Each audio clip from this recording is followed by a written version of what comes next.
one of the things that I know very little about is how all of this happened, this now historic meeting of the minds, so to speak. Where were you guys working, and how did you come together? We were at the morning newspapers in Chicago. Still are. The Chicago Sun-Times, Chicago Tribune.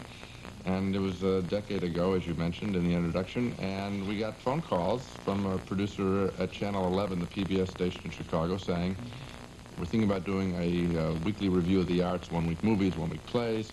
Would you consider being on the show discussing movies with Roger Ebert? Which was the last thing that I wanted to do, because I didn't really get along with this guy. In fact, in the 8 or 9 years that we had worked in Chicago before this call came, we didn't even speak to each other. This rivalry works on camera. Now, you can't work together for so long and not become, I suppose, more hospitable of one another's viewpoints and personalities. That's right. That happens. But what happens, I mean, do you really fight against really getting close to one another? There's an interesting thing. I don't know if Gene would agree with this or not. I don't believe that we are intrinsically the kinds of people who in real life would ever get along with each other. We have different personalities. It doesn't mean we dislike each other. It means that in life, as you know, as everybody knows, you find a circle of friends who are more or less in your ballpark. Right. And Gene is in a different league. He's in the National League. I'm in the American League. What puts Gene we all know that the National League is the better league. I mean.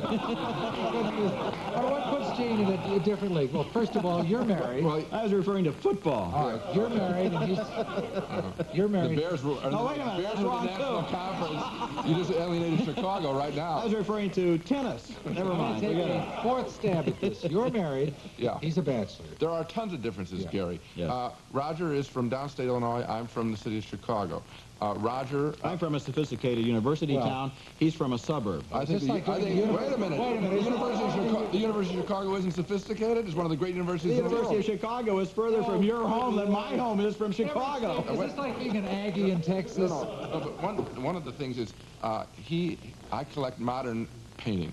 Abstract expressions is my favorite. He likes English watercolors. Yes, that's right. Our tastes are different in our lifestyle. He lives in Lincoln Park area, Chicago, in a brownstone. I live in an apartment. Say tomato for me. Tomato. Say tomato. Tomato. Well, we both come from Illinois. One of you was supposed to say tomato. He has trouble with his A's from downstate Illinois. He has trouble with his A's. He'll say the word calendar like colander. What's different? What's wrong about that? I don't see. And also, I say you try and put vegetables through a calendar. Gene has trouble with word order. Gene pronounces almost everything correctly, but it comes out in the sentence in random succession. I see. The words may not exactly follow as ordinary English speakers would expect them to. But so far, they've been following quite well today. Yes, I wanted to congratulate you on that. It'll be a shiny new dime for you after the show. So obviously, this kind of wall, if you will, between you, this wall of differences, is wonderful for your on-screen work. The key thing is that, I mean, you know, we have been saying some things here that are border on being funny, let's say, but the reality is... You guys have gotten an act by now. No, that's what I wanted to talk to you about. On the show, I don't think it is an act. That's very important for people to realize. We come in with our opinions, we see these movies, the one thing we have in common is we've given our life over to movies. 20 years almost now at the Sun-Times for him. 18 years almost for me at this Tribune. Our first job, only job, love it.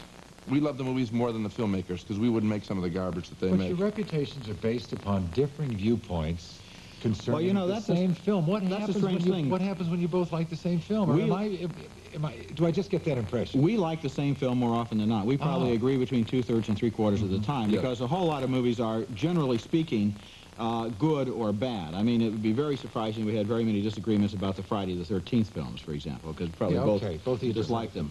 When Marty Scorsese has a new movie coming out, we're likely to both like it, although that wasn't the case with this most recent film.